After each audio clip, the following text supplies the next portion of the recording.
Hello everybody, and welcome back to the Lost Archives. We are playing Disco Elysium.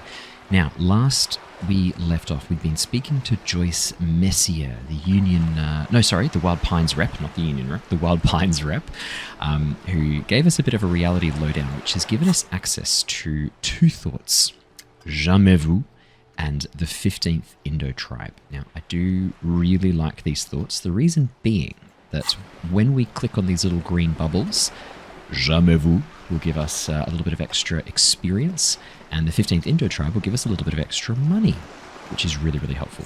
So we're not going to click on any of these green orbs for the moment. We're going to leave them all be, and we're going to make our way back towards the main area, see if we can do a bit of a deep dive and examine the yard where the corpse is still hanging, and get a bit of a lowdown on what's happening around the area. Now, we do also, actually I should have double checked, we do have our bag with us. I just really want to quickly run back while we've got tab pressed, so that we can double check we haven't missed any bottles, but we're looking pretty good. Actually, tell you what, before we go any further, let's have a bit of a look around through here.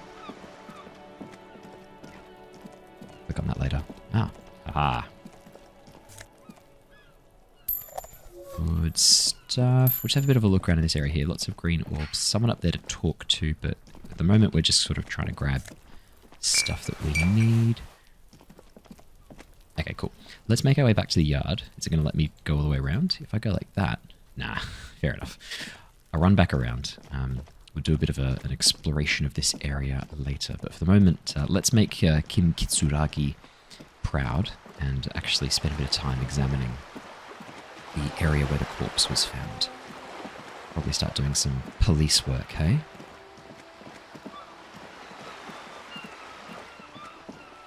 I really love... oh, hello. We can talk to... This Postlavantore mail collection box has been heavily vandalized with graffito. A closer inspection reveals 2 bullet holes in the front. Good mail delivery box, or fuck you mail delivery box. We'll leave it be. I don't want to kick a delivery box. That just seems really mean. Alrighty, let's have a bit of an exploration around here.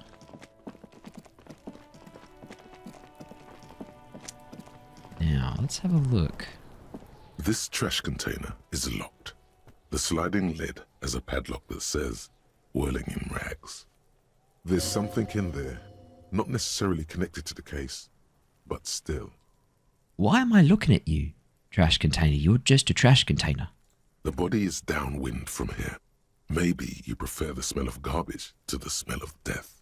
Actually, it's really funny. I was just moving to the closest green container thinking I could quickly grab some cash or some bottles, but interesting.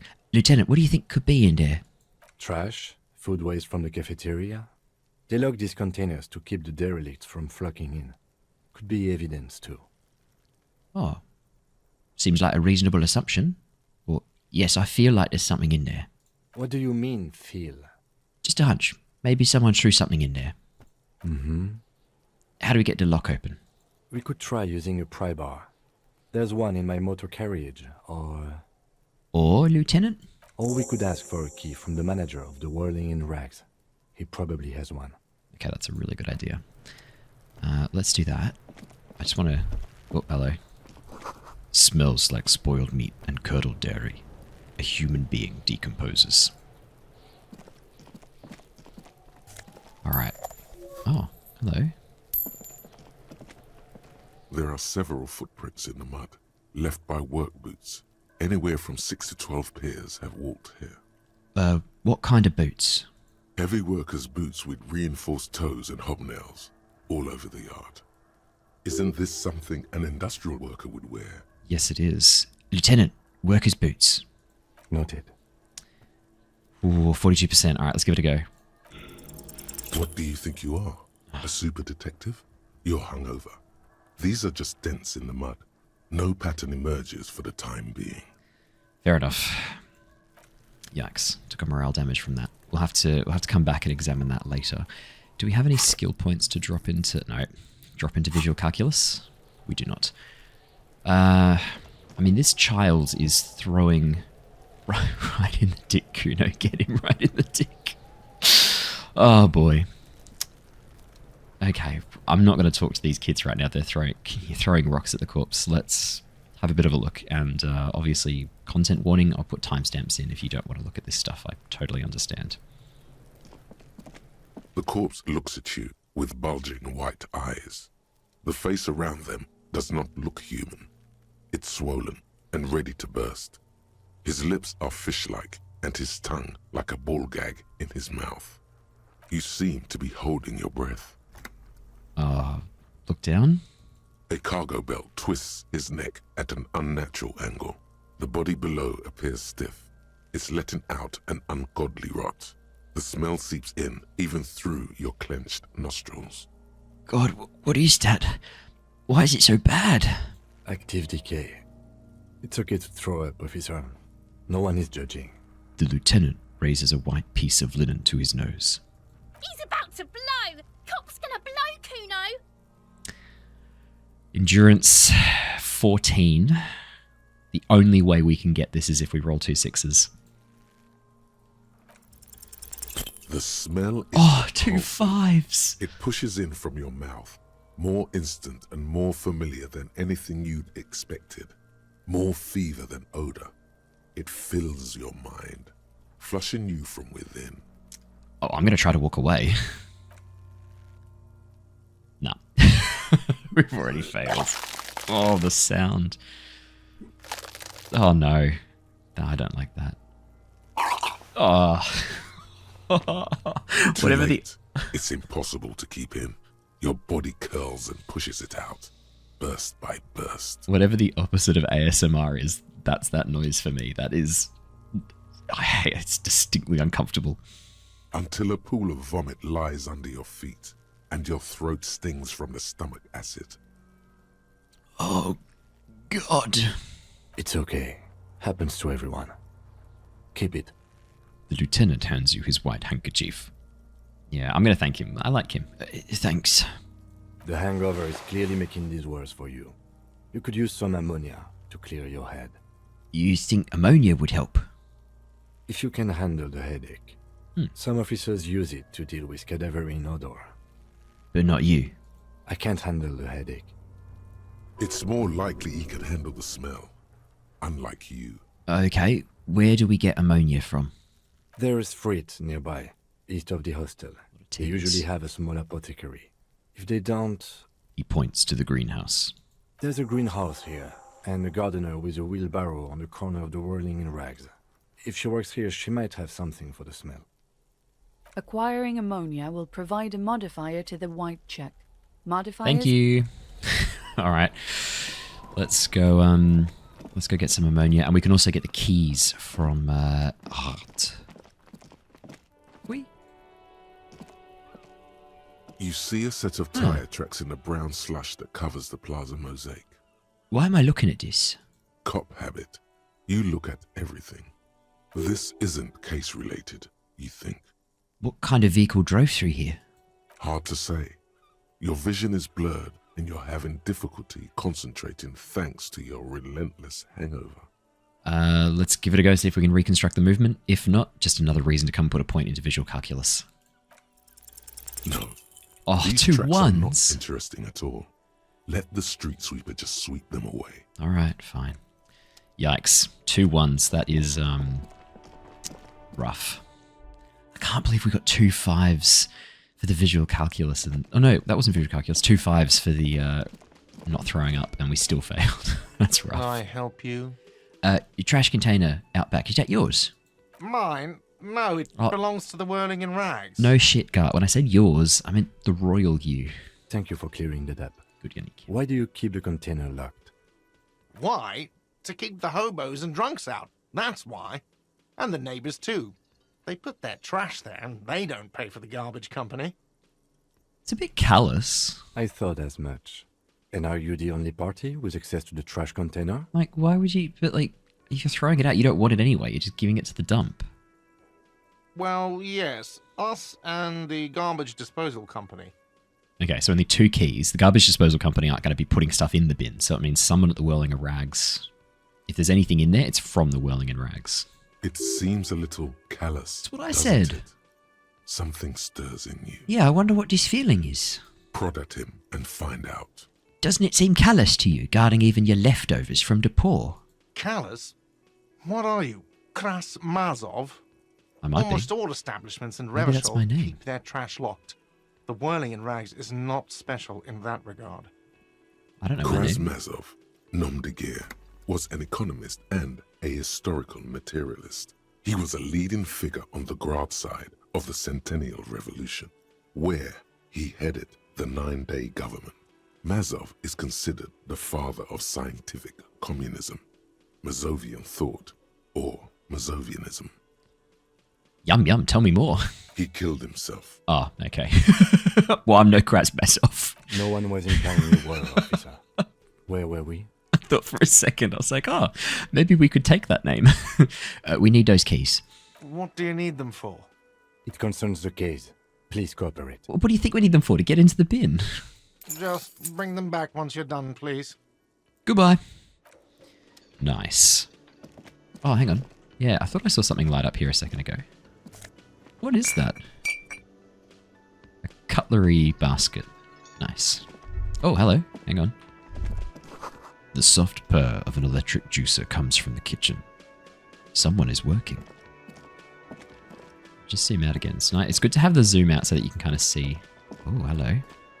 Oh, wait, no, it's a green orb. Green orb, don't click on it yet. Don't click on it yet. Trust me, we'll get to the green orbs. Let's see if we can talk to this sleeping man. A man is sleeping at the table, wearing mud-caked boots and rolled-down overalls. The back of his shirt reads, Wild Pines, encircled by a logo with a tree. On the counter, rolled out of his open hand, you see a blister pack of headache medicine. Lieutenant, what's this? No idea. Looks like he works for Wild Pines, the logistics company who owns and operates the harbor. But why is he sleeping during the day? Possibly because there's a strike going on in the harbor. There's not much to do aside from drinking and sleeping. I'll take those pills. The man does not mind. You probably need them more than he does. You've just picked up some magnesium. Let's try and wake him up. This item is stored in the You gently shake his shoulder, but nothing happens. This man could probably sleep soundly in a ship's engine room. We're very unlikely to put another point into physical instruments, so we may never be able to wake this man up. This might be it. He might be lying here forever. Alright, let's get some magnesium, and then we'll pop by. I'm guessing that's Kim's car there. The RCM in Martinaise. What can I help you with? You sound surprised. We don't see a lot of police around here, that's all. I have some questions for you. Of course. What can I help you with? My partner told me you may have some ammonia. Can I have some? Sure, I'm done with it. She takes a small capsule out of her breast pocket and hands it to you. Go easy on that stuff. It gave me a terrible headache. We also need directions. Of course. Where to? Or I don't think I'm going to ask where I am, but I might ask, what's up in the north? There's the pier, the Cape Side apartment buildings, some more tenements. Not a lot, really. The east? The harbor gates. Some kind of commotion, I think. I don't follow the local politics. A fleet store, too. Should go check that out, actually, the Freet store. What's in the south? Some shops and a bridge. The canal bridge leads to the coast, but it's broken, I think. Some kind of accident, probably. What's on the other side of the canal? Just coast. There's a little fishing village there, and a fish market. But that got closed down ages ago. What's in the west? It's just water. No, actually, I think they call it the Martinaise Inlet. There are some islands in the bay, but they're hard to reach. Thanks, that's all for now. No problem. She nods, brushing a fleck of soil off her cheek. I've got to run. Thanks, miss. Of course. I won't hold you back. She wipes her brow with the canary yellow glove. Her gloves. You get the feeling that you need them. You have a dead body to deal with after all. Imagination? Fuck hey. One more thing, can I borrow your gloves? Sure, keep them. I have another pair. She hands you the rubber gloves with no visible annoyance. Oh, that's really cool. Her character model had the gloves equipped and now it's gone from her character model. Thank you. Great. Good thinking. Oh, we've got a hat too. +1 reaction speed, -1 rhetoric. Yeah, go on. Oh god, we do not... What is our rhetoric, actually?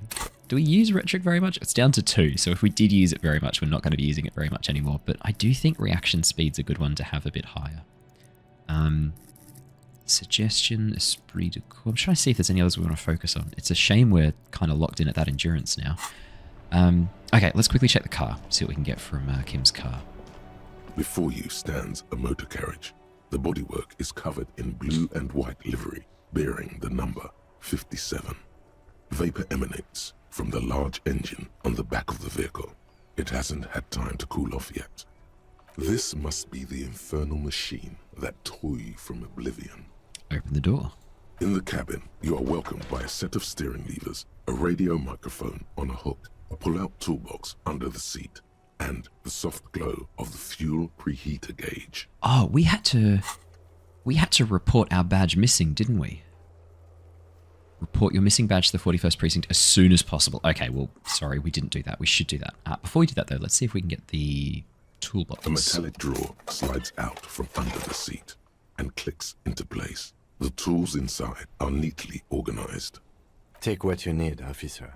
It's going to be a long case. I'm not protective of my tools, like some men are. He's clearly a little protective of his tools. But what can you do? Work is work. Pry bar, I will take that.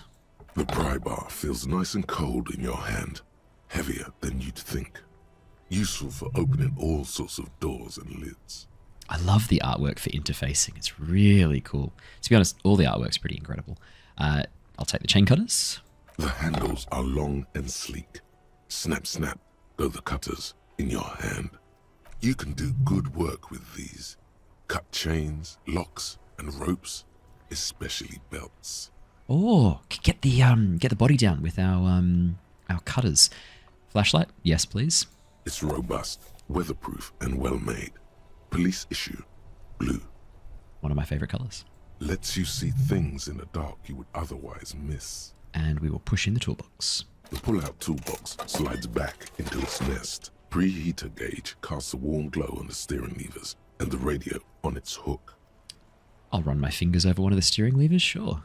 The white suede feels luxurious under the touch, and the metal clutch handle so very familiar in your palm. I just want to say, I love the design of the car. If you look over on the left-hand side of the screen, it's really pretty. The way the kind of, I don't know, it's just really unique. It is a motor carriage. It looks like a carriage that's been converted into a car. It's really cool.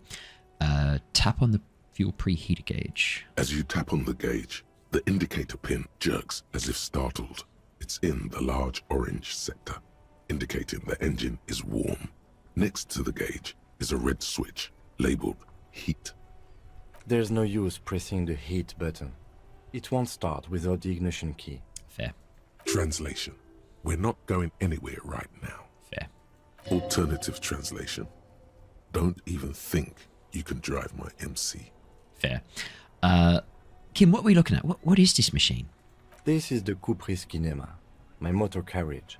You can use the toolbox and the radio if you'd like. Motor carriage, motor carriage. Something bad with a motor carriage. A dark lump rises in your throat. What's this sinking feeling I have with the words motor carriage? Nothing, nothing. It's probably nothing. Forget I brought it up. Please proceed with the carefree lollygagging. Can we turn it on and drive somewhere, Kim? No, I'm afraid not.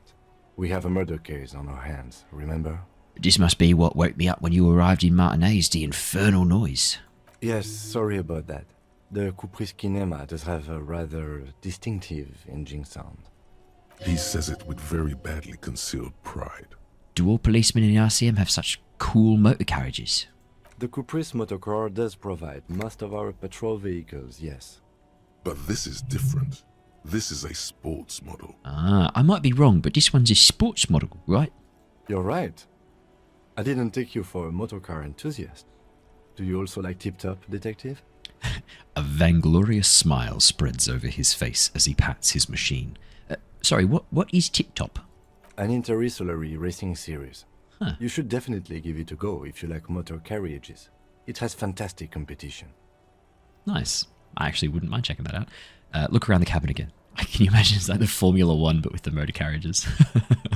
In the cabin, you see a set of steering levers. Radio. A frequency tableau lights up, and a green button labeled Prime Line glows like a feline eye. And then you hear something. The soft purr of electrical kittens, radio waves cast far and wide over the metropolis. A woman's voice greets you through the static. This is Precinct 57. Hello, Lieutenant. How may I assist you? Lieutenant is the French pronunciation of lieutenant. Hello, Alice.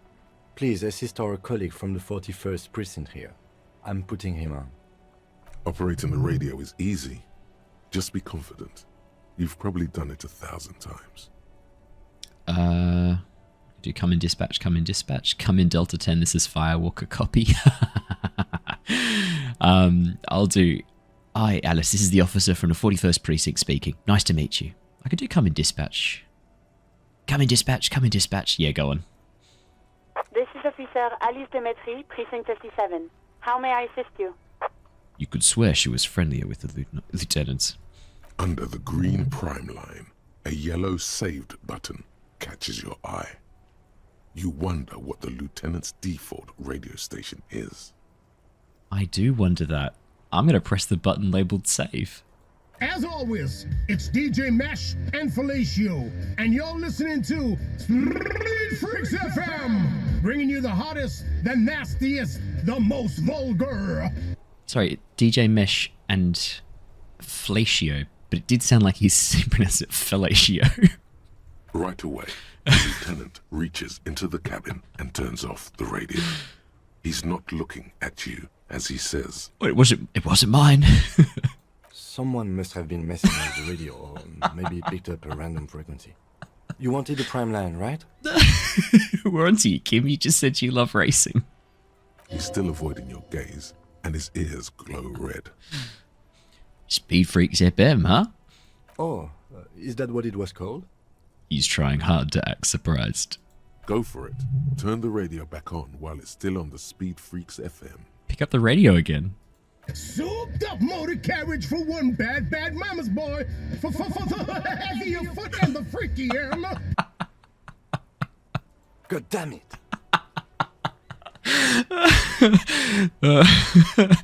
Lieutenant moves quick as a viper as he switches off the radio and sets it on prime line. Then he turns to you. Look, it helps me to stay alert on long nights, okay? It's a method. I'm not some kind of speed freak or... He shakes his head furiously, staring at his feet. What about heavy of foot? You would be too if you had this motor carriage. He snaps half seriously. But seriously, let's quit joking around, alright? We have a case to investigate. Oh, Kim. I love you, Kim. This is Precinct 57. Can I connect you to someone? The voice on the shortwave repeats. Ah, Kim. I love you, Kim. I need you to connect me to us. The badge. Could you connect me to the 41st precinct? I have something I need to report. Just a second, officer. She puts you on hold. Static crackling softly like a bonfire. After a while, you hear an old man greet you from the radio. His rattly voice is oddly familiar. 10-2, 10-5. This is 41st. Come in. Over. A scrawny old man sits in a dusty cubicle, smoking, with a large white rectangle sewn on his vest. In front of him is a box-shaped apparatus with an array of wires and antennas. The radio switchboard. Hi, this is me here. I work at your station. 10-4, what's your status? Over. My status? 10-18, 10-20, over. Please, just talk human to me. These numbers mean nothing. State your message, sir. Over. I need to report my badge missing. 10-9, repeat message. Over. My badge, I can't find it anywhere, basically. It's gone? 10-4, message received. Shit. This is a very serious situation. I need to 10-22 the captain. Over. Oh, no. Is it him? What does he want? Says he lost his badge and needs to report it. He what? He lost his badge? Hey, who is this? This is Communication Officer Jules Pidieux, sir. Over. No, the other one. You mean your partner? Over. What is he saying? He's asking who you are. I'm his goddamn partner. It's your partner, Satellite Officer Vitmar, sir. Over. Did he lose his memory along with his fucking badge? The man in the background sounds like he's losing his patience. Who lost his badge? Dick fucking Mullen. Who do you think? Oh, I guess that's my name. It's Officer Dick Mullen from the bestseller Dick Mullen and the Lost Identity. Dick Mullen is not your name. Aw. It's the name of a fictional detective who would not lose his badge. Oh, damn it. Damn our encyclopedic knowledge being too good. I want it to be Dick Mullen. That's a great name. Defend yourself. Immediately. They're laughing at you. Come on, operator. Tell him to stop. This is serious. He's asking you to stop, says this is serious. Of course it's serious. He lost his fucking badge. Satellite Officer Vitmar concurs, losing your badge is serious. Over. I'm not going to say, haha, officer lost his badge. I don't need to humour them. Let's just move on. Come on, I want to move on. I just want to get it reported and be done with it. 10-4, I hear you, officer. I'm just going to make a note here that you are in pursuit of your misplaced badge. Over. Fuck me. Mac, come here. You've got to hear this. Oh, no. Dick Mullen lost his badge. Oh, guys. What's going on? Super Cop here lost his badge. He lost his what now? His badge. He lost his goddamn fucking badge. Could you all please just stop saying lost his badge for a moment? He asks you to please stop saying he lost his badge. Why? Did he find it? Sergeant Orson was wondering if you found your badge yet. You don't have a comeback. Sorry. It's hard to think like this. Mate, come on. I'm going to say nothing. He's not replying. Looks like he's still looking for it. This is a train wreck. Enough with this now. I've got other things to discuss. 10-9, come again. I didn't get that. Over. The animated conversation in the back is making it difficult for him to hear you. New heights even for Captain Sober. Ask him. Ask him if he's lost his gun too. Uh-oh. Sergeant Orson wants to know if you lost your gun too. Over. Oh, no. Check your pocket. Oh, no. Check your... Holy fuck. You don't know where it is, do you? Oh, no. Oh, no. I don't have my gun. No. It's gone. Oh. It's not fucking on you. Shit. Don't sweat it, Bratan. You don't need a gun to have fun. We can still have fun. It's not all over. 10-9, come in, officer. Did you get my question? We were wondering about your gun. Over. Oh, God. Convince him I didn't lose my gun. Okay, let's go. Lying over the phone? It's easy. Just say it like it's the truth. Sixes. And then it becomes it. No, of course I didn't lose my gun. He says he didn't. Thank God for that. That would have been a nightmare. I don't even want to imagine the poor prick who has to relay that kind of news to the captain. Oh my God, that was close. Losing his badge is bad enough. Tell him to find it, and fast. We can't have some gangbanger running around with it. We're all glad to hear you've not lost your gun, officer. You need further assistance? Over. Ooh, I can tell them that I have lost my gun. No, that's all for now. Roger that. 10-10. Over. I'm certainly not going to ask them financial assistance given what happened just then, and I'm not going to try and ask for personnel details. No, we're out. No. 18 kilometers to the south, in the 41st Precinct's relay booth, a small crowd has gathered around Communication Officer Jules Oldboy Pidier. Around a dozen cops. It's a great name, Jules Pidier. The small room is filled with cigarette smoke, a buzz with laughter, when Officer Judith Minot enters. Her left arm is in bandages, and her hair trimmed short. Maybe I should use Jules Pidier as my sort of like remembering voice to get the voice of the narrator right. What is going on here? Did something happen? She asks, startled. Jean Vigmer turns to her and says, What happened is my partner made contact, and it's not good. He's lost his badge. He seemed confused, delirious even. Mac, the torso Torson, is finger-fucking his fist. laughing hoarsely and apparently telling some dirty story to his partner, Chester McLean, near the entrance. Yeah, Mullen was fucked, alright. Sounded fucking drunk to me. Yeah, Mac's right. That was some gnarly shit there. Enough! None of this is funny. It's fucking sad. That's what it is. He's a cop. He's one of us, goddamn this. We must help him. Minot looks down at her neatly polished black shoes. There is a quiet firmness to her voice when she speaks. Yeah? How do you fucking plan to do that, huh? Get him off the drink? Go jogging with him in the morning and get him on carrot juice? He's a lost man. I just know we can't give up on him when he's at his weakest. He wouldn't. The crowd in the room has started fidgeting uncomfortably. Someone's trying to slip out unnoticed. Mac, man the door. You know what he told me? I don't want to get better. I want to get worse. Those were his words. He sighs heavily and turns to address the room. This shit does not leave this room. Not a word of this to the captain.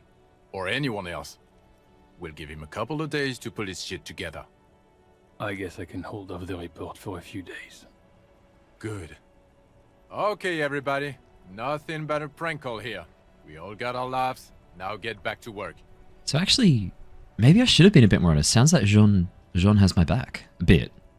Far north, on the other side of the motorway, the officer quietly hunches with his hand in the motor carriage. Alright, well let's try talking to Sylvie. It's just to find out about the call, isn't it? Yeah, look, we'll come back later. I don't think there's any rush on that. We can, sorry. Yeah, autosave. Let's, we'll leave that one for the moment. I don't think there's any rush on that. Let's get this, trash container open. See what we've got going. This trash container is locked. The sliding lid has a padlock that says, whirling in rags. I mean, I guess we could try it with the... I'm just worried I'm going to hurt myself and then die. Let's open the padlock. With a well-oiled crack, the lock pops open. It should now be possible to simply raise the lid. Don't. Maybe you shouldn't.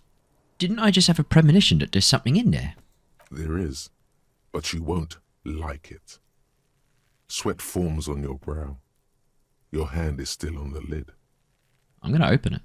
The smell of rotten food rises to greet you. You see soggy cartons, dirty rags, and organic waste. Gross. We're just in time. This hasn't been emptied for over a week. Look under the boxes of carton. You see milk, an egg rest with one broken egg in it, some pasta wrapper. Picking up the soggy packages somehow feels familiar. You've done this before. The movements are recorded in your elbows, the methodology in your fingers. You're used to this. Used to what? Dumpster diving? No, searching for evidence in the trash. Dive further. A box falls into pieces in your hands. Batiste Soleil cereal.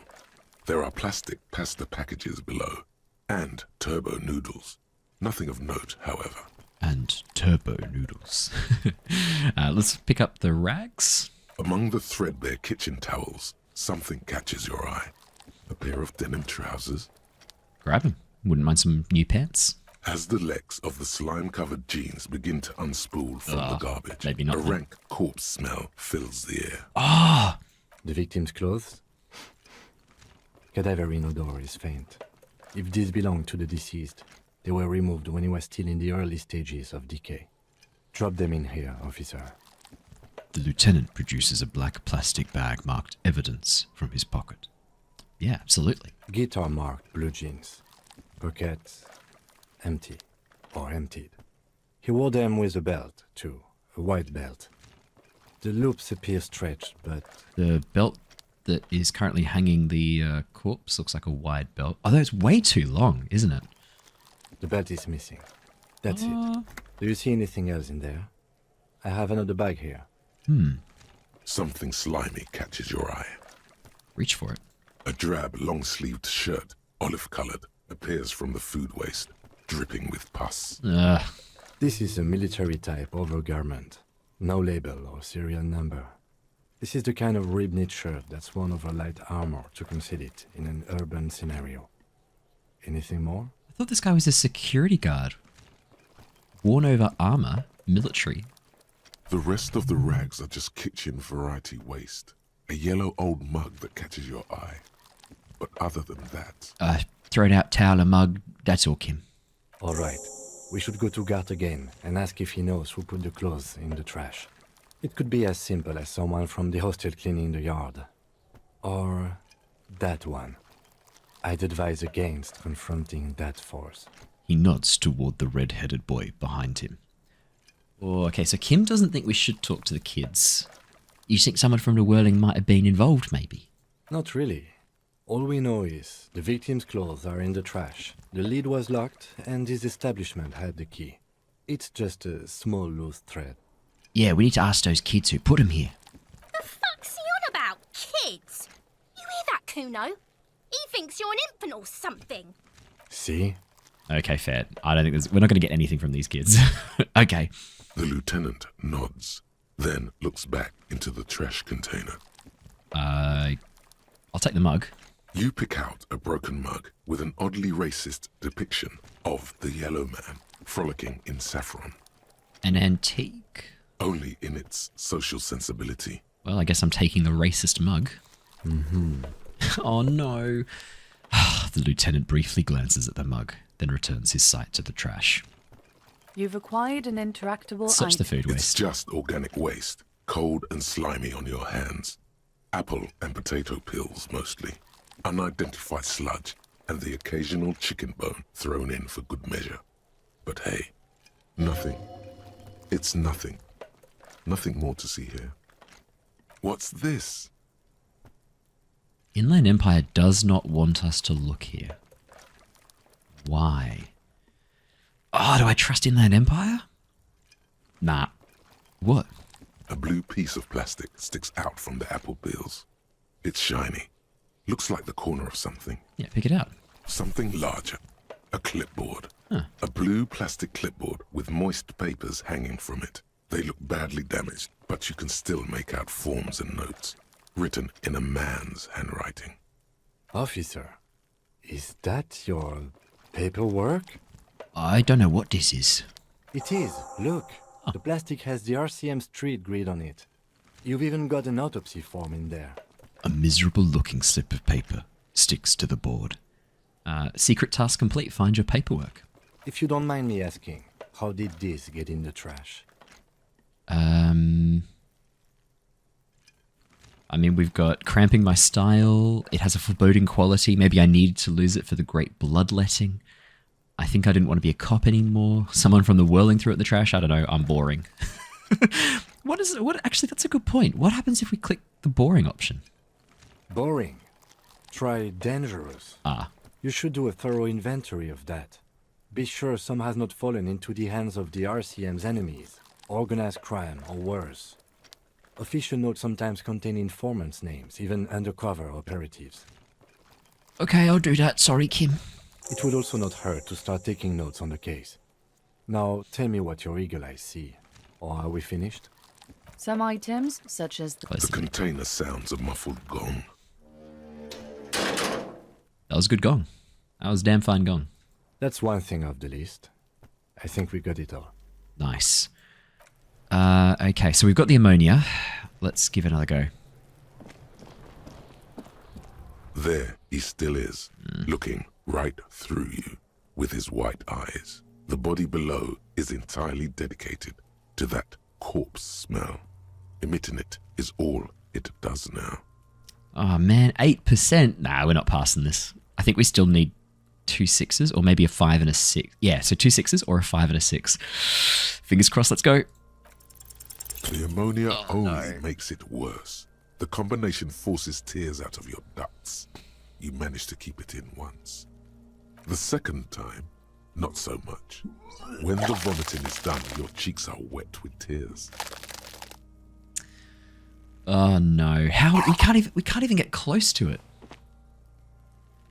The ammonia didn't help at all. Nor does the wind right now. You feel the lieutenant pat your back rhythmically. The weight is reassuring, like a crenel on solid fortification. Pat, pat, pat. Yikes, we really, really fucked up that roll. 3 and a 1. Oh my god, that was really bad. I've seen strong men turn themselves inside out for hours. You are facing tough odds here. Alcohol withdrawal makes it considerably harder. Why can't I keep it in if I've been a cop my whole life? Wait, do we know that? I've seen captains puke their guts out. It never gets easier. You never get used to the smell. Every Monday is cadaver day. Throw up, investigate. Throw up, initial autopsy. Throw up, bag it. He pats your back again. Then drive to the station. Maybe throw up on the way there if you didn't bag the thing tight enough. You seem to be fine, Kim. I think I've lost my sense of smell. There's a pause. Not being hungover helps too. Fair. This is bullshit. I don't want to... Just bullshit. I did not investigate. I did not. Can't we do something else? I think I want to solve something else now. No, I want to solve the case. Do it without me. I just can't keep it down. No. This is a 2-man assignment because it needs 2 officers to complete. Fair enough. I need your help. Okay. He withdraws his hand and looks you in the eye. You need to get your shit together. But I'm not going to lie to Kim. My shit is not together. Okay. We should go talk to the locals. Find something else to do while the wind changes. It's pretty bad right now. You've gained a thought. Give it half an hour. Get yourself together. Then come back and have another go. Alrighty, we've got a brand new thought. Volumetric shit compressor. Your shit is apart, and it's rather unbecoming of a cop and a human being. It's supposed to be the opposite of that. Together. Compressed in a small area. To achieve a solid level of shit compression, squeeze your butt cheeks together for 30 minutes. Do something similar with the 2 hemispheres of your brain. Talk to people. Maybe that will help. I guess we're internalizing volumetric shit compressor. Oh my god, look at the image for it! When we see this in full... Oh my god. We've almost got jamais vu. Alright, let's leave the thought cabinet alone for the moment. Yeah, I guess we'll... Well, we've got some interactable items. Let's see what we can learn from our damage ledger and the cup. It's just a racist mug. What's there to read here? Not much. Quite a lot to read into here, actually. Look at all that content. Oh boy, here we go. What are you going to say about a broken, tossed-away mug that you dug out of the garbage? Oh boy. This mug is an example of prejudice. I'm going to use it as an example of what not to do. I'm going to push this into the face of every merchant I find and tell them, this is your inane ideology. The mug will be useful. By denouncing it, I can earn political capital to mask my badass hustling, i.e. fraud and embezzlement. This mug didn't belong in the trash, just a funny mug. Can't anyone take a laugh anymore? Now we're going to go, this mug is an example of prejudice. I'm going to use it as an example of what not to do. But it was in the trash. Why not just call it out when you see it? Or do some volunteering work. Just finish your case, detective. Fair. That was a gentle rebuke, I agree. Maybe let's look at the ledger then, see if we can learn. Is that a banana peel on it? Incredible. It's the ledger you found in the trash. A pitiful cabbage of white and yellow papers hanging from plastic board, barely held together by a metal clip. This sad display is made complete by the faint smell of urinal cleaner. Anything else? There's a piece of toilet paper, or is it cleaning tissue? No, it's toilet paper. Desperately sticking to the back of the blue plastic clipboard. It's a metaphor for you. Ouch. Below the pathetics, terror. Do not look into its blue heart. I wonder why it doesn't want us to look into the blue heart. Let's inspect the toilet paper. Let's start with the most important things first. It's just toilet paper sticking to the back of the plastic clipboard. You can take it off if you want. Maybe it's kitchen tissue. They look exactly the same. If you want it to be kitchen tissue, it can be kitchen tissue. But it's not. It's not, though. It's toilet paper. Take it off. Still wet, the toilet paper, I mean kitchen tissue, sorry, peels off the plastic easily. All you have to do is shake it off your finger and voila, the ledger now looks marginally better. Let's smell the ledger. The acidic stench of rotting food is rubbed off on the cellulose. Gross. It now forms the base of the experience. This base surrounded by a faint air of spoiled meat, the stuff of death itself, and then sprinkled liberally with the citrus zest of toilet cleaner. I really regret smelling it. Let's inspect the clip. An aluminium block runs the width of the board, biting down on the paperwork. Its crocodile teeth are the only thing keeping the papers together. A regular pencil, the tip worn down to nothing, has been attached to the clip. Run your fingers across the aluminium. The surface is interrupted by a silvery sticker. It's rectangular, sparkling with iridescence. You don't know how you didn't notice it before. Lieutenant, is this one of the hologram watermarks you mentioned? What? Yes, halogen watermark used for adding information to RCM property. Interesting. What kind of information? It depends. Aside from an anti-counterfeiting stamp, mine has my station number and address. The information varies by date of issue. That could be useful, I guess. Although we know our station number. We don't know the address of the station, though. But Kim would know the address of 57. How many years you've been on the force, he's thinking. It'll have that. How can I read it? Any capable light with the right wavelength will do. Like, for example? All RCM vehicles have headlights designed to reveal halogen watermarks. Mine too. Interesting. This means you can read the watermarks if you just turn the lights on.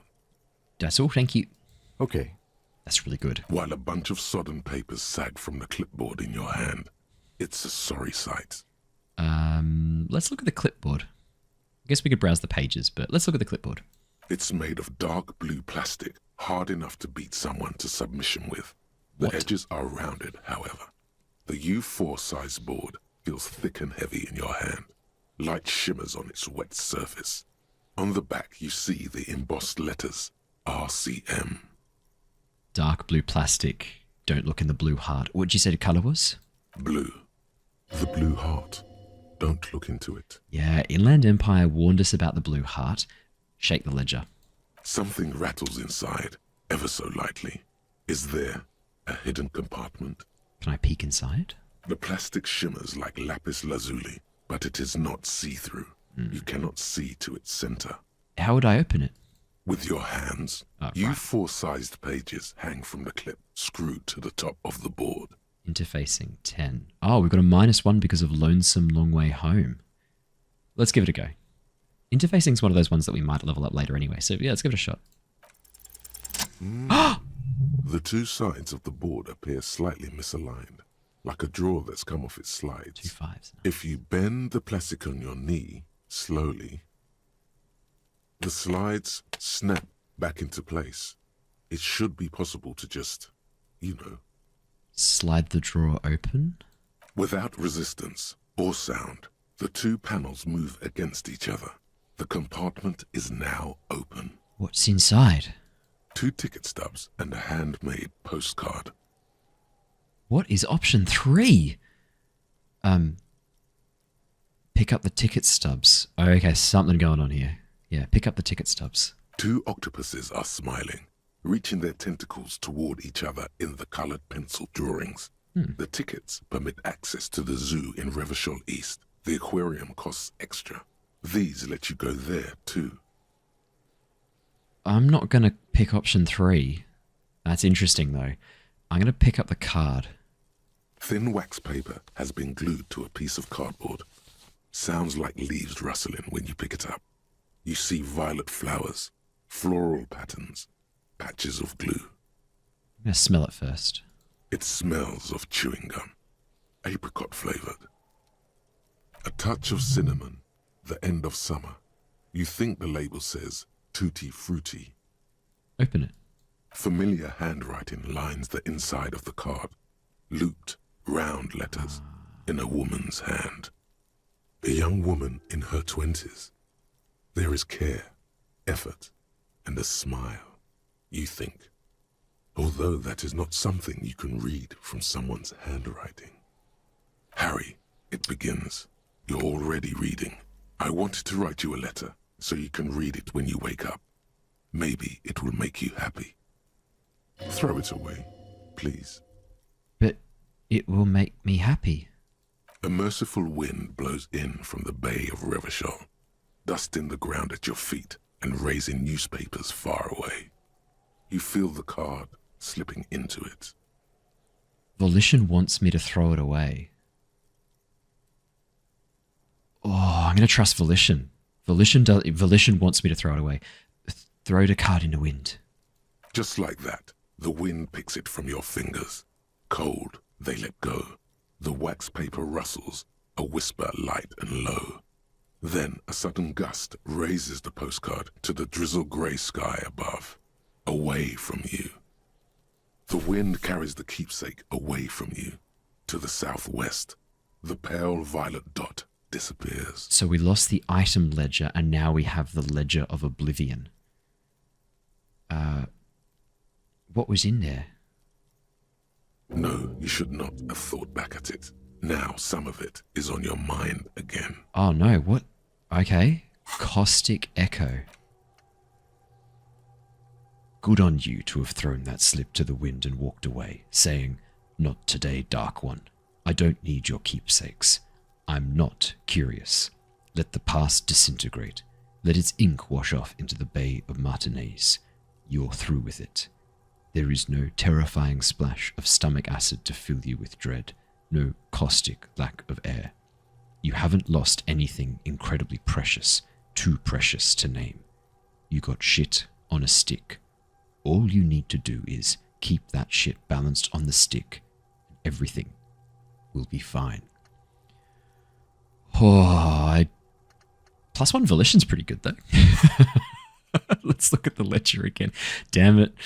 The ledger of oblivion-induced mental health is just as shabby as the damaged ledger was. A bunch of sodden papers sags from the clipboard in your hand. Oh boy. The Ledger of Oblivion is a special item that can be used both as an interactable and a tool equipped in your hand for skill bonuses. Find it under the Tools tab in your inventory. Huh. Well, it looks like we've almost got Jamais Vu, we've almost got volumetric shit compressor. Let's have a look at the white pages then. Oh, let's slide the hidden drawer open. Anything interesting? Without resistance or sound, the two panels move against each other. The compartment is now open. Inside, you see 2 ticket stubs. No, we're going to get out of that. It's slightly, ever so slightly, difficult to breathe once you've done so. The drawer is locked. Blue ink drips from the white pages in your hand. Let's browse the white pages. They're not exactly white. They're yellowed in patches by sunlight and alcohol, and covered in dense blue handwriting. Ink escapes into watercolor patterns, reaching its tendrils across entire pages. The paper itself is checkered, with faint red lines, forming short paragraphs. Hey, we know our name, Harry. The postcard had Harry on it. Once in a while, there's a red stamp that exclaims, "Case files, commit to paper." The case files themselves are plenty. You count more than 100 sodden, crumpled up, earmarked pages falling apart in your hands. They appear to be sufficiently organized and extremely dense, if mostly illegible. That makes sense. What is in there? What are they about? Work, strife, poverty, the Jamrock Quarter. These are handwritten logs of investigations dating back to January 51, this year. The exact number is hard to estimate, due to missing pages and an odd naming convention. But there are at least 20, maybe 30 cases undertaken, not completed, mind you. So it's March, so that's only been 3 months. And we've got how many cases? 20, maybe 30 cases. Our caseload is huge. Wait, is that big? I actually don't know. It seems big to me. It's the middle of March. You have attempted 2 cases a week on average. What do you mean? Is that all? Oh no. That's it? The notebook is annual. It says 51 on what remains of its cover. A molten strap of cardboard. Everything prior to this must have belonged to a previous volume. In short, there was more. Is 2 cases a week a good caseload, Lieutenant? Huh? 2 complex cases to undertake is a lot, yes. You really have to push yourself. I would not suggest it, lest you start making mistakes. 2 cases a week appears to have been my load, Lieutenant. I'm not sure if I completed them, though. 2? That's a lot. I didn't mean to say you are making mistakes, by the way. That was presumptuous of me. I'm sure I made plenty of mistakes. I burned out all right. A nice, brisk pace, the way I like it.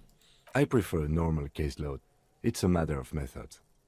Like a fan of gills, the checkered papers dry in your hand. The handwriting is extremely dense, if mostly illegible. There was mention of a naming convention here?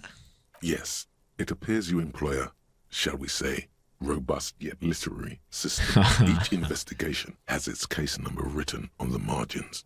Yet, still more tellingly, most are accompanied by a name. Oh, yeah, of course they are. A title, one might say even.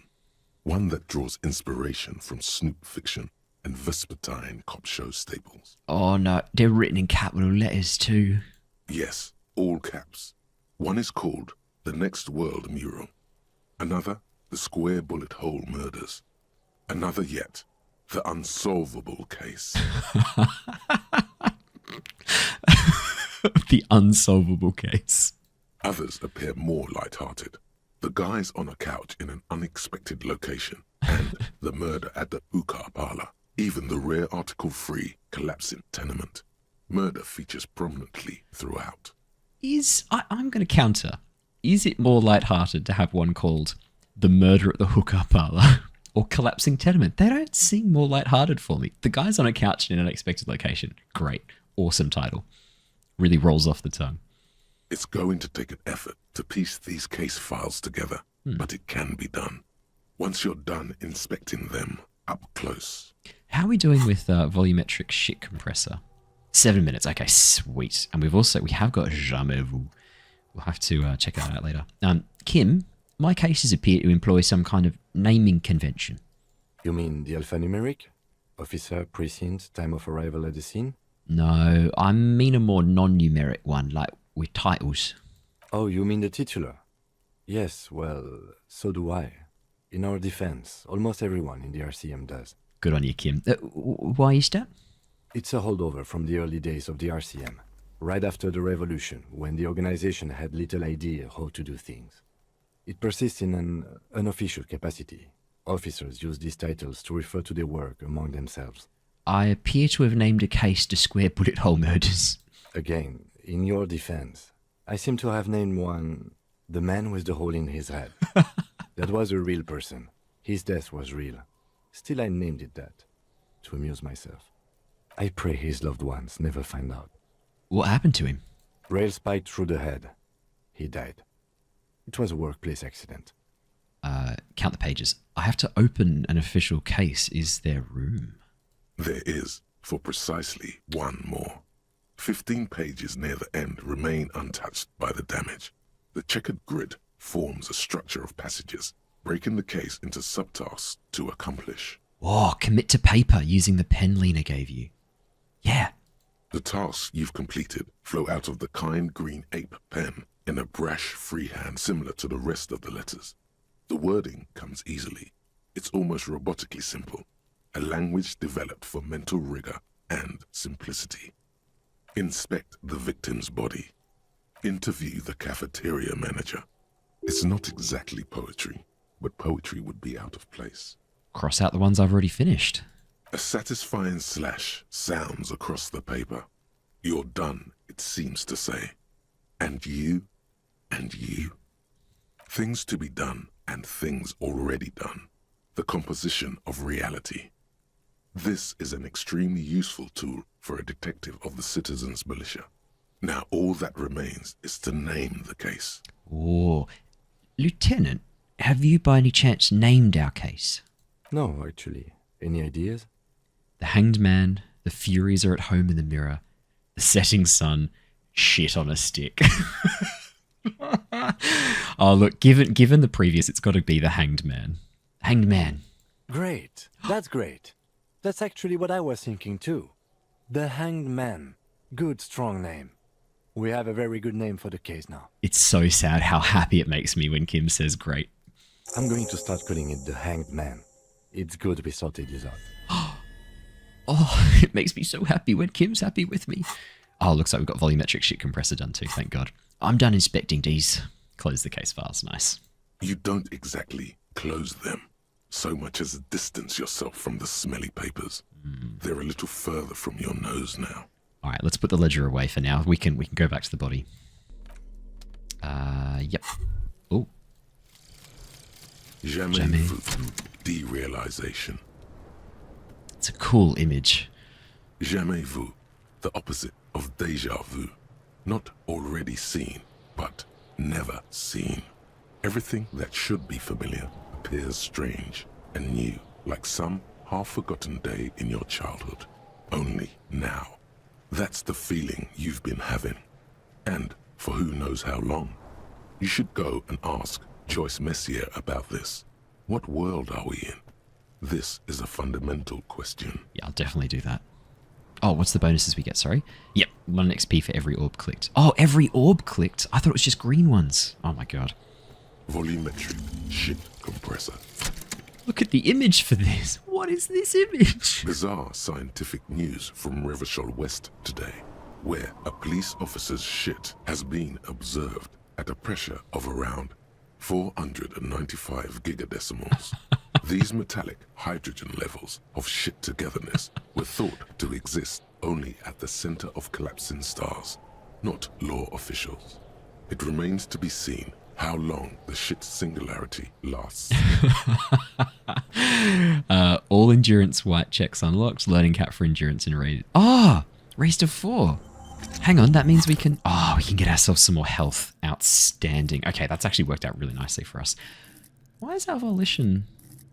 Oh, because we've taken damage. I was going to say, like, volition should be one of our highest, but it's because we've taken morale damage. Oh God, oh, look at this. His head follows the... That's cool. His head follows the mouse. That's nice. All right, well, let's head back. Oh, okay, fair enough. All right, let's give it another go. See if we can avoid throwing up. There he still is, looking right through you with his white eyes. The body below is entirely dedicated to that corpse smell. Emitting it is all it does now. +6 from shit compressed. Okay, let's give it a go.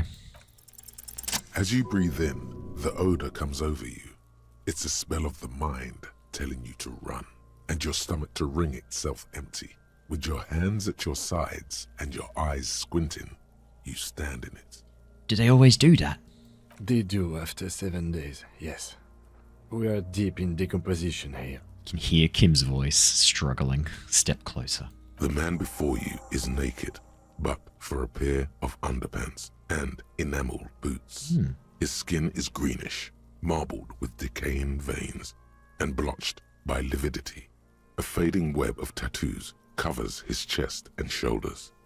The cargo belt used to fasten him to the branch above appears industrial in strength. Okay, so yeah, that's not a belt from his pants that we were looking for. It's a cargo belt. Look at the boots. They're like an armor. They look like is it greaves, the foot armor, leg and foot armor? Obviously, timestamps here. If this is a bit much, feel free to skip through. I'm going to inspect the boots. The material appears to be ceramic. Its clean white stands in stark contrast to the decaying flesh above the knee. The man wore thick polymer socks, probably for padding. A fine array of interlocking plates covers them. Cool. Delicate and fragile, they feel alien to the world around you. Out of place somehow. Interesting.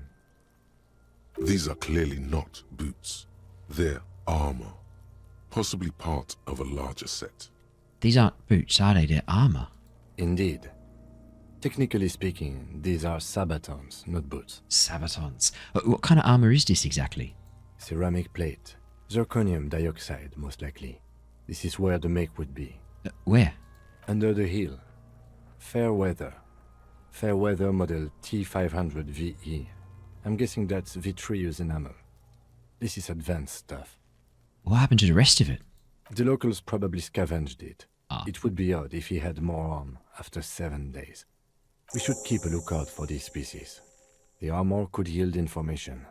This is one thing he might actually know. No, there's no way he was just wearing the boots. Understood. The sabatons dangle off the man's decaying form, ageless and synthetic. The material looks out of place here. It is. It's expensive. The lieutenant draws a line in the condensation on the ceramic with his index finger. We've requested similar material for our tactical units for years now. The constabularies deemed it too costly. In that time, we've lost 6 men to semi-automatics. How much are we talking about? For a full set, about 4 years of wages. Ka-ching, baby. Nod to the boots. By catching, do you mean let's not log them as evidence? Let's steal them? What was that about the constabulatory before? You need to push some buttons if you want to recruit the lieutenant in a conspiracy. If this constabulary is dragging their feet, why not start ourselves before good men die? So they don't get shot in the foot? I think our extremities are fine without a dead man's boots. Oops. Well, no one said it would work. Damn it. Back to detecting now. Damn it. How could this man afford such expensive hardware?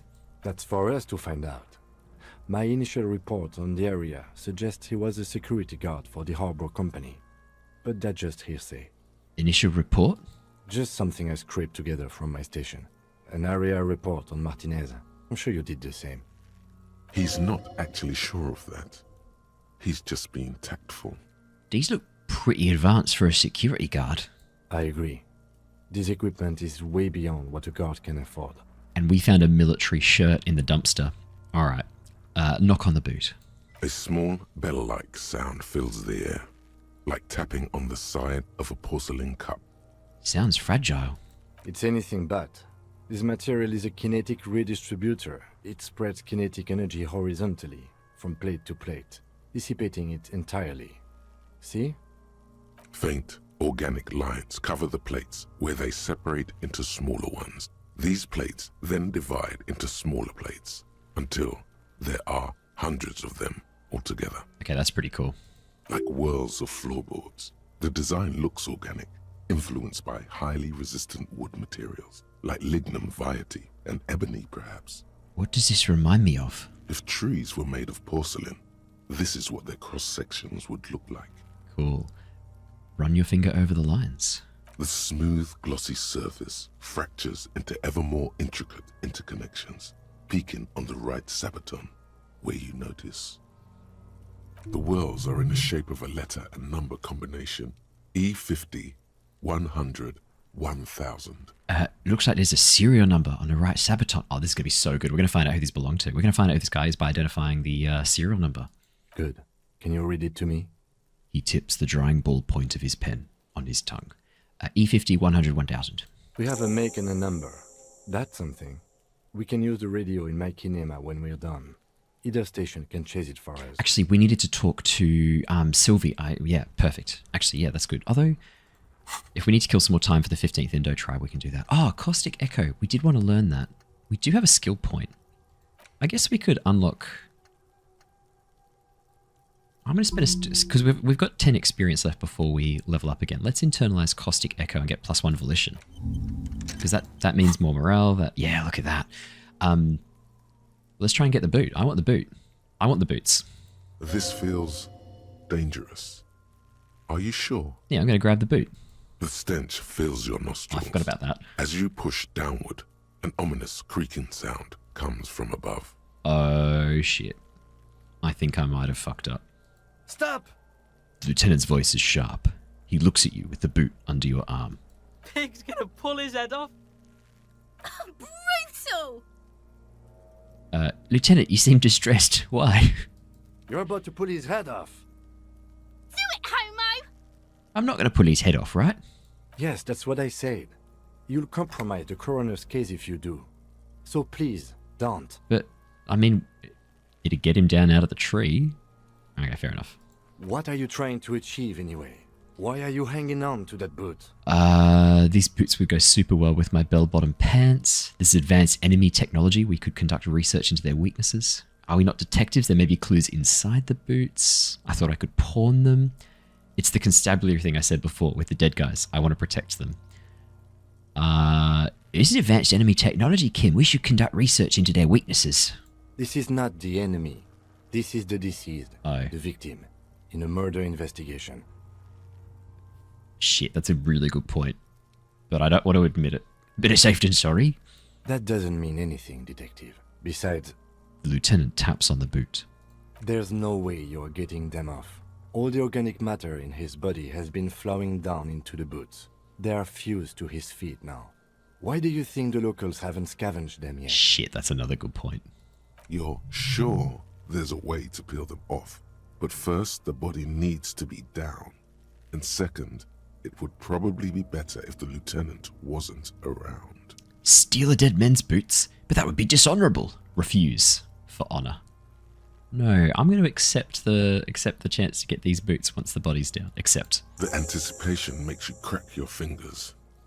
Feels nice. Nice and cracky. What's going to happen to these boots then? Processing will take care of them. With the situation in the morgue, it will yield nothing. But we must pick our fights. Should we continue? Wait, so Kim's comfortable sending these back to the morgue where we're not going to get any information, we're going to get nothing useful from them, because that's the process. Fuck that, no, we're definitely taking them. I'm pleased we went against Kim on this one. We'll wait till Kim's not around and we'll take him. Well, let's back off and look at the corpse then. The cadaver slowly twists on the cargo belt, his torso covered in tattoos, and extremities blotched pink and blue. Let's inspect the belt. The hangman's knot is pulled tight by the weight of the corpse below. Yellow, hard-edged polyester cuts into his neck. Above, a sliding buckle ties the belt to the branch. What kind of rope is this? Industrial strength. The kind used for tying cargo to lorries. Like in a circus. When the circus leaves town and they tie a black-spotted giraffe to the wall of a carry pen. Are we going to listen to... It was a challenging check. Let's go for it. Like in a circus for transporting black-spotted giraffes. No. More like in harbor. Like the one just east of here. I get the sense they used whatever was on hand, without paying much attention to not incriminating themselves. We're assuming dock workers from the harbour did it. The brief suggested as much. Politically motivated by the ongoing strike. Did you not get a briefing? Kim, my past has undergone total annihilation. Nothing remains. My mother, the love of my life. Certainly not a briefing. Okay. You should ask me for one the first moment we get. Okay, we should definitely ask him for a briefing. That's a good point. They sure wanted him to stay up there. That polyester seems strong. It's not merely polyester. It's steel reinforced. See these lines? This is where the wires run. I see rabbits for more than 20 strands. This makes getting him down much more problematic than I had assumed. How'd they even get him up there? A noose is one of those things that's easier to use one way around. That's a good point. He points to the buckle tying the belt to the branch above. I think they lassoed the branch, then pulled on the belt. Buckle closes. It's what I would do. Seems easier than climbing up there. Alright, let's back off. The cadaver hangs from the cargo belt, limbs limp and torso covered in tattoos. Let's inspect the tattoos. An intricate web of blue lines stretches across the torso, from the right shoulder to the solar plexus. Each time they intersect, a small white star is formed in their crossing. Hundreds of fading asterisks riddle his skin. Their concentration is highest around his heart. Sounds like a constellation.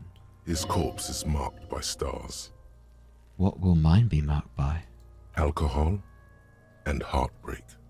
Is this a map of the night sky, Kim? A map of the stars. I do see some similarity to astronomical charts. Great Century Messinian, maybe. But this seems more particular. Customized somehow. As if someone left out most of the night sky, filtering it through personal choice. The principle of this filter remains unknown to you.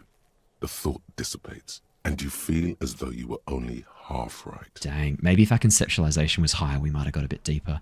I'm missing something here, Kim. So am I. A sudden ringing fills the air as the lieutenant pulls down the zipper of his orange jacket. He takes a thin piece of milled aluminium from his coat pocket and pulls it open. Sounds like a sword being unsheathed. A small lens appears. Some sort of camera. What's that, Kim? Interrogate Sunshine. Mini. Shit, Kuno! What the fuck is that? An instant color camera. He produces 2 metal-capped ampules and clicks them into place on the side of the apparatus. A thin slot shines there. This is the first time he openly acknowledges the kid's existence. Ah, that's a good point, actually. I have only 2 ampoules, so nobody move. I don't want to waste one. He points the camera at the corpse, peering into it. The lens needs adjusting. Then...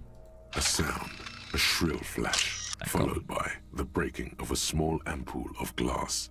You see streams of color pour onto the thick, glossy piece of paper, rolling out. Wow. In case we need it. The lieutenant says and shakes the paper, letting it dry in the cold wind. On it, a color-perfect copy of the dead man's tattooed chest. Kim, that's a cool machine. Yes, it is pretty cool, isn't it? There is only 1 ampoule left. Use it wisely. What do we need this photo for? It contains insight to the victim's person. By his build, I'd say this was a man of physical violence. The story he wanted his body to tell was important to him. It is his letter, to us. Someone should decipher it. We'll need to show it around. Can I have it? I should look at it later, without the corpse smell. Sure.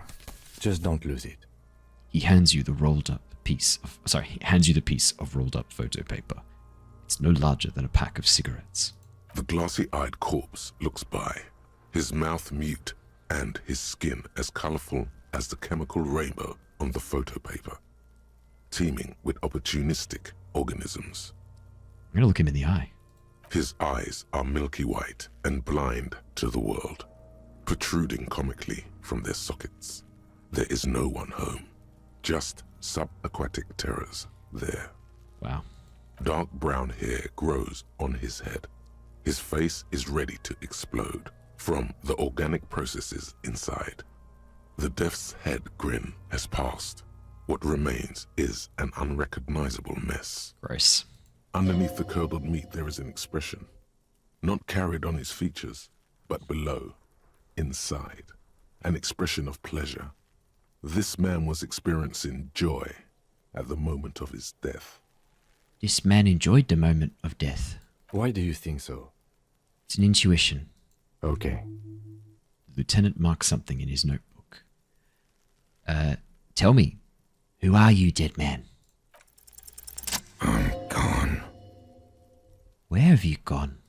Into the wild pale yonder. Where is that? In the past. Way out in the west. I can see you're gone, but who are you? I'm a joke. Look at me. You were now, but who were you when you were alive? A killer. A motherfucker. And a killer.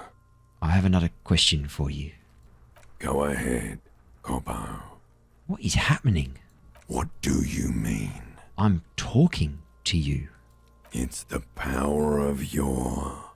Black, frothy liquid starts bubbling on his lips. Imagination.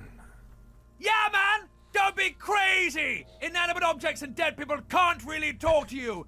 Your wild imagination is doing this. Ask some more of those questions you love so much. Thank you, horrific nectar. Sorry, thank you, Breton.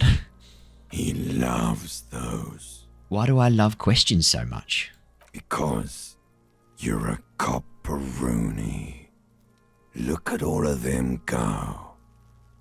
Do you want more questions? Give me a comical amount of questions. Coming right up, copperoonie. This is getting upbeat now. It's an incredible voice. Is my name Rooney? Fuck no. You're no Rooney. Yeah, Rooney is obviously not who I am. Between you and me, your name is probably Harry. I feel like I've been getting a lot of Harry lately.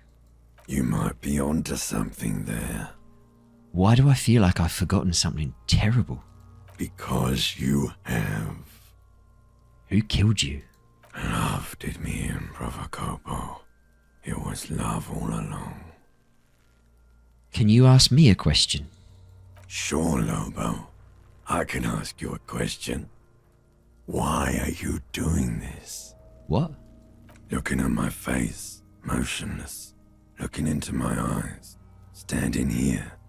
Why are you investigating my murder? I don't have anything else to do. This case is all I have because he told me to. Maybe this will lead to something. Something indescribable, unforeseen, miraculous. The clown lips on the corpse appear to smile. The face rotates before you, slowly. I hate you. You're stink and you're boring. Do I remind you of someone? Deep sea creature, baby affected with harlequinism. You don't remind me of anyone. Does look a bit like a clown. A baby affected with harlequinism. You sure I got out of that one? Coppellini. Why were you feeling pleasure when you died? Maybe I was getting my rocks off. First, do you have to speak like that? What dialect is that anyway? It's a mishmash, Coppabolo. You think I'm Messinian, don't you? For you, this is how people from Messina speak like. I'm not even sure what Messina is. Well, I'm not from Messina, am I? My hair is too light a shade of brown. Trust your inner racist. What are you? Racist now too? Well, I always trust my inner racist. No. What are you now? Racist too? You think I am. Huh. You think I was a racist because this lump looks military and has tattoos. That's called profiling. Okay, yeah, so I wondered that. So obviously this is all in Harry's head? We've got 2 points of evidence that his name's Harry. Let's go with Harry then. We've got 2 points of evidence that it's Harry. Harry's imagination. Hang on. Yeah, so I think this is Harry's subconscious. Inland Empire is not just imagination. I think it's also drawing on our subconscious as well, like what we're kind of taking in. Obviously, we're not talking to this corpse. We're just kind of imagining this conversation. But I think some of this information could be trusted. Not all of it, but I think some of it. Like the fact that the conclusions we've drawn about him being military, 100%. I think he is. I think he's military. Like the armor, the shirt, the build. Yeah. This is really cool. So you were feeling sexual arousal when they were hanging you? Do I look like an erotic auto-asphyxiation type to you? Yeah. Captain Coppodromo, I fear we are drifting away, fixating on sexuality again. Let's go with a simpler question. Enough. Come back later, Coppo. Amuse yourself with my frank manners and my memento mori features. If possible, also, see me in your dreams. That's not what it says on the text box. That's horrifying. Let's squint and take a step back. As you narrow your eyes, the monster before you blurs into a violent mess of green and pink. Observe. Only the lower extremities are pink with a dash of blue. His fatted hands, thighs, and his neck, just above the noose. The rest of the corpse appears dark green in the cold spring air. Ah, are we trying to sort of look for color gradients for like bruising and where blood has pooled? So only the lower extremities are pink with a dash of blue. The rest of the corpse appears dark green in the cold spring. Fatted hands, thighs, and his neck above the noose. So there's blood pooling in the hands, thighs, and neck, but the rest of him, there's no blood pooling, I think. I'm squinting, Kim. Why am I doing it? How should I know why you are squinting, officer? His face and hands are pink, thighs too. The rest is greenish. Oh. You are trying to assess lividity. I'll relax my eyes then. The monster comes back into focus, an explosion of color, coursing with dark marbled veins. His stomach appears pregnant with something. Black liquid streams down his thigh and onto his boot. I don't think I want these boots anymore. So what do you think? I think he's dead. I agree. There are crow's feet in his eyes. He's laughing silently. His personality is no longer a part of the world. Totally dead. The world no longer stores his personality in its composition. There was a time for that, and it ended 7 days ago. No, I better not say that. Too heavy. Deadity dead, dead, dead. Oh, come on. Deadity dead, dead, dead. Dabadoob doob dead.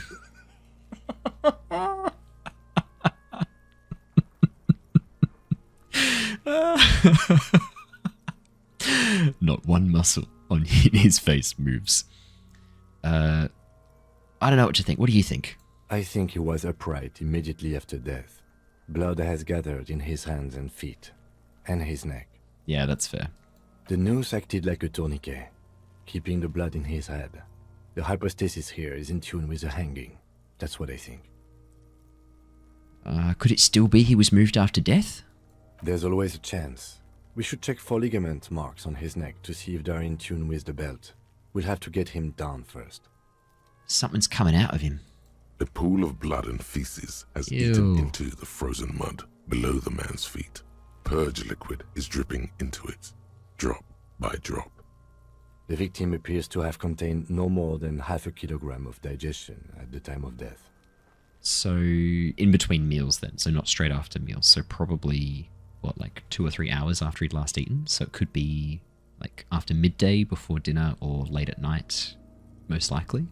The fuck he's saying? Talking about shit. Maybe he went to the toilet sometime before death. Yeah. Maybe. He doesn't really want to dwell on it too long. He's beaten up. See the bruises? I do. Most of them are post-mortem. Maybe even all of them. Ah. The delinquents have made our jobs harder with their little stuff. Yeah, that makes sense. Stop talking in riddles, coin slot. Whoa.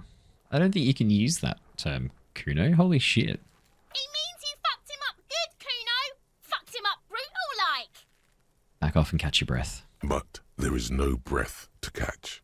Only the cadaver filling the air and your nostrils. He slowly rotates before you, decomposing. So how do we get him down? Are you sure we finished the preliminary examination of the cadaver? We might miss some of these things once he's done. Alright, let me double check. The cadaver slowly twists on the cargo belt, his torso covered in tattoos, and extremities blotched pink and blue. I think we've got everything. Yep, preliminary examination's done. Let's get him down from there. The steel-reinforced belt presents a unique challenge. I brought chain cutters, but I don't see a good angle of approach to the belt. The cadaver is a good 1.2 meters up. Neither one of us can reach the belt without assistance. And even if we do, there's the question of cutting it. Can't someone else do it? Someone else? You mean like the police? I mean someone who's below detective. Someone like a paid garbage man? Or a cleaning crew? I have bad news for you. That is a detective. I know it's hard, but I assure you, the others won't come to help us. And we have a growing sanitary concern here. We need to get him down, fast. Alright, fair. We could sort a branch. Climb up there and saw the branch? Yeah, either one of us could do it. Use the kid's ladder on the side of the tree. I don't trust that ladder. The assailants didn't use it. Oh. It's rotten and less sturdy than it looks. And I don't see another good way up there. Honestly, I prefer a non-acrobatic solution to this. Why? Clown cops climb tree, fall down. Enraged cop assaults children after falling from tree. Cretin cop, they like that word, saws the branch he's sitting on, literally. Local children report corpse mutilation. These are some good headlines. Fuck yeah, climb that shit, monkeys. See, you're only making them do those things less. Can you see into the future, Kim? No, I do not see the future. I made those up using 2 decades in the Revacholian police force as a reference point. You're right. Risks are too high. There's too many. Yes. We should use acrobatics as the very last option, after we've tried everything normal. Oh, these have got to be the most fucking boring mulka parts I've ever seen. Shoot him down. I'll consider that. Maybe we could ask for help from the harbour. I was really hoping we wouldn't. Oh. The Union appeared to be suspect in this case. It seems like a dangerous route to go down. Yeah, no, fair enough. Okay, yeah, wait, let's reconsider. But what other options. The corpse twists on the belt like chicken on a skewer. Seems like a lot of hassle. Let's not do it. Maybe we could shoot him down. Yeah! Bang bang time, pig! Shoot his head off! How? I don't know. Just shoot there, maybe. Point towards the branch. Shoot the belt. Bullet will break it. Yeah, I mean, it looks like there's a thinner point near his neck. Why can't we shoot the buckle? The buckle would make a lot of sense. It absolutely will not, officer. Ah. That's not how physics work. It will maybe cut one thread loose. Yeah, now we're talking. Entertain a Kuno with some shit. They'll miss! The pigs will miss Kuno! The lieutenant is undecided. On one hand, he wants to shoot some gun. On the other, it's an awfully stupid idea. Let's let Kim choose. Silence. With his elbow sharp, the lieutenant unzips his jacket. He's gonna do it. I was hoping he would.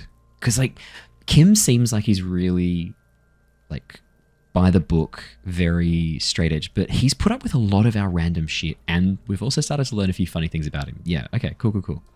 And produces a lightweight firearm.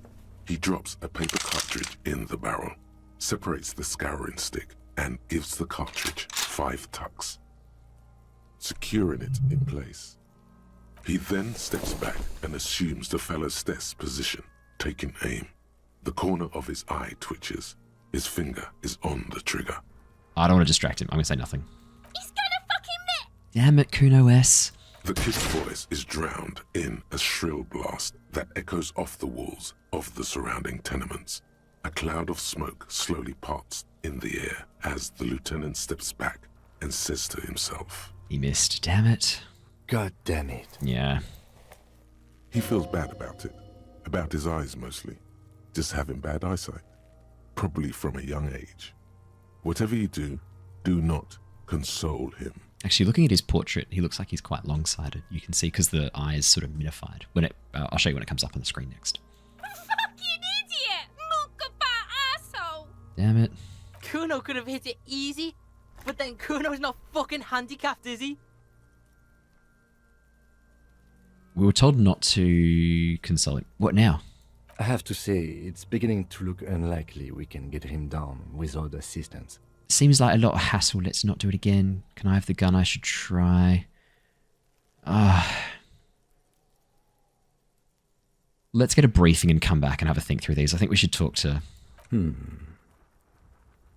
Yeah, okay. Let's have a chat with Kim. Let's see what we can learn. Also, I think we're close to unlocking... Not as close as I was hoping. Let's have a bit of a chat to Kim, see what we can figure out. I think we need to spend some time talking to Kim, get some information on the case before we try and get him down. I do not want to commit to the harbour, but I don't know how we're going to get him down. Let's talk to Kim. Yes? Tell me about the case. What do you want to know? Literally anything about it. I can't remember a single thing, Kim.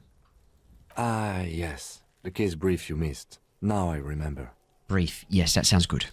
3 days ago, the RCM Emergencies Desk received a report about a security guard who was found hanged in Martinaise.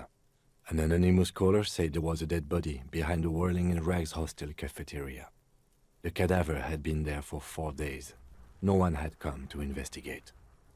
During that time, the victim had been stripped of his belongings. The caller did not identify him, but used the word lynching.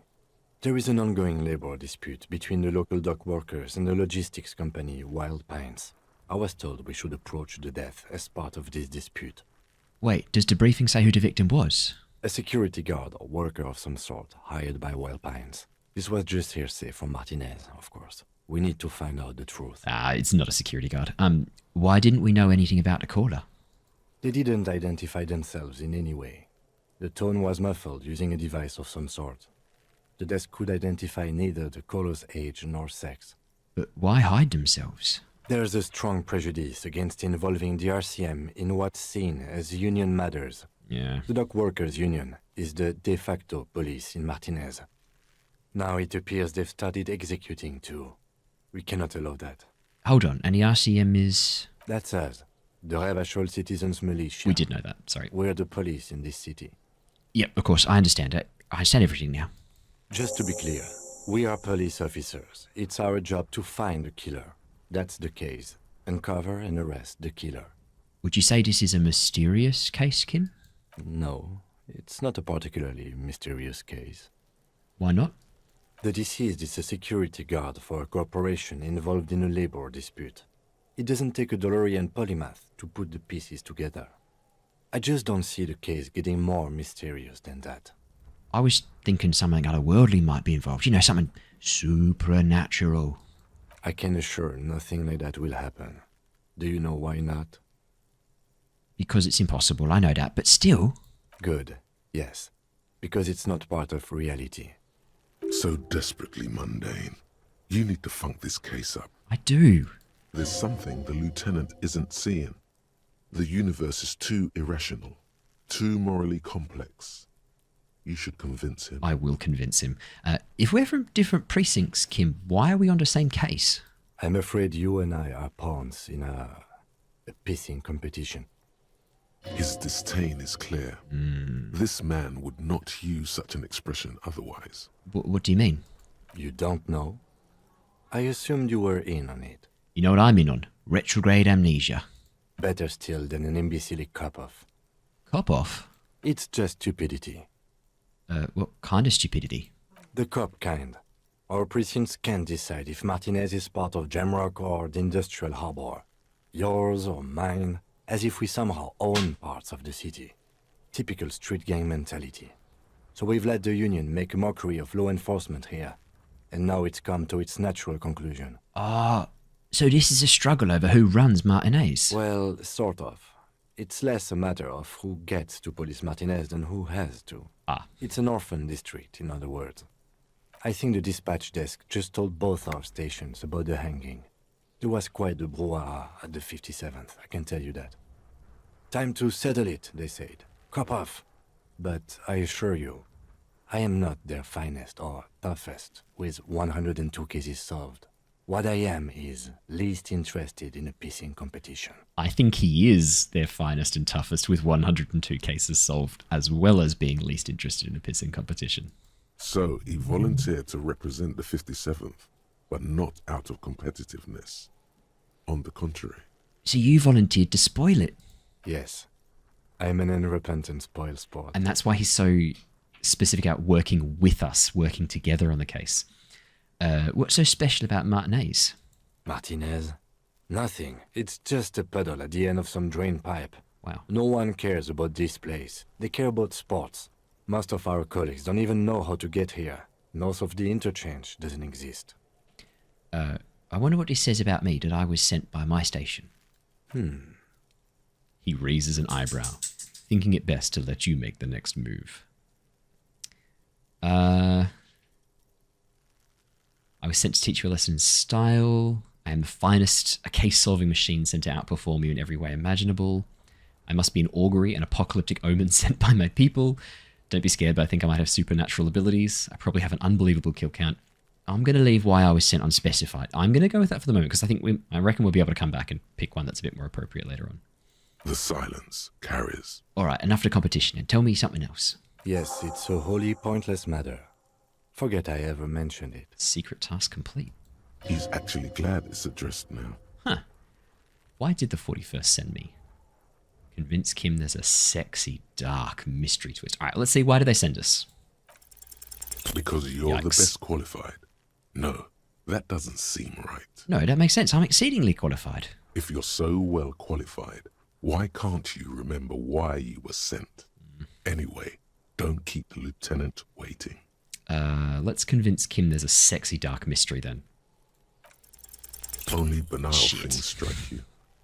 At the core, you're a very banal person with a very small soul. Damn it.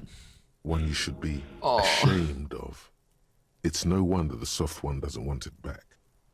It was right to abandon you. The soft one? Okay, well, we got the information from Kim. You seem to be following me. Sure, you seem to be following me. Excuse me? What if I want to work this case alone? Detective, if I may be frank, you seem to be in a deranged state. You have trouble remembering things. You've misplaced your badge. I cannot let you act in the name of the RCM without supervision until you've regained control of your faculties. That's really fair. Oh, so you're an unaccountable wreck who has to be supervised. You don't have to take this display of authority. You can disobey. Volition. You don't need to supervise me, Kim. Except that I do, detective. I know what the RCM is. That's good. But what if I need some me time? Some you time? This is a police investigation, not a journey of self-discovery. You'll still have your evenings to yourself. If you're wondering what that sound is, my little pup Lumi is having very vocal plays with my parents' dog Angie in the background. Sorry about that. Alright, I'll leave to self-care for non-work hours. Please do. We wouldn't want your regiment to spill over into the investigation. I want to talk about you. Me? Yeah, you. I don't see how my life is pertinent to the investigation. But we'll work better if we have more rapport. That's a fair point. All right, for the good of the investigation, what do you want to know? You're wearing glasses. That's correct. You feel a slight urge to put the lieutenant down for this. But you can't quite muster enough testosterone. Just observing. I guess you don't need glasses, then. Well, we're not saying you don't look like other people around here. Tell me a secret about yourself. No. Lieutenant narrows a single eyebrow. I'm going to ask again. Your brain sends the signal to your lips, but they refuse the order. Something is paralyzing them. You're pretty sure it has something to do with the lieutenant's eyebrow. The eyebrow is exercising psionic control over you. It's like you're locked down. What's happening to me? Something the matter, detective? Look at us just staring at each other. This guy's got authority off the charts. With just the flick of his eyebrow, he's able to make you his thrall. What can I do about it? Nothing. You better hope he doesn't abuse his authority. There's a lot of it. Silently scream for help. If the lieutenant were an evil man, who knows what sort of havoc he could wreak. That authority, yeah. Fortunately, he is a committed officer of the RCM. He'll only use his powers for the good of the investigation. The lieutenant relaxes his eyebrow, and you seem to regain control of yourself. Do you ever talk with yourself, Kim? What do you mean? You know, when you're thinking, do you ever have conversations like with your brain? I have no idea what you're talking about. The lieutenant's conceptualization skills must be rather rudimentary. The lieutenant is a police officer of the old school. His concerns are material and extrinsic. Real, in that case. But this isn't an old school case. I get it. You're one of those old school detectives. Nod respectfully. So what? That makes you the new school? God spare us. For real detective work, nothing beats a good notebook by your side. The lieutenant produces his small blue notebook and idly thumbs through a few pages. That's where his conversations with himself take place. Right. We all have our different mediums. His is written. That's all for now, thanks, Kim. Good. Let's change the subject. Alright, nothing else. Alrighty, I think that's a good place to wrap up for today. We're going to come back in the next episode, try and get this body down from the tree. We've got a skill point that we can spend. I'm thinking if we're going to try and shoot it down, we should go for interfacing so that we can use the gun better. I'll have a think about it. Anyway, we will be back next time. I'll see you guys soon. Until then, farewell.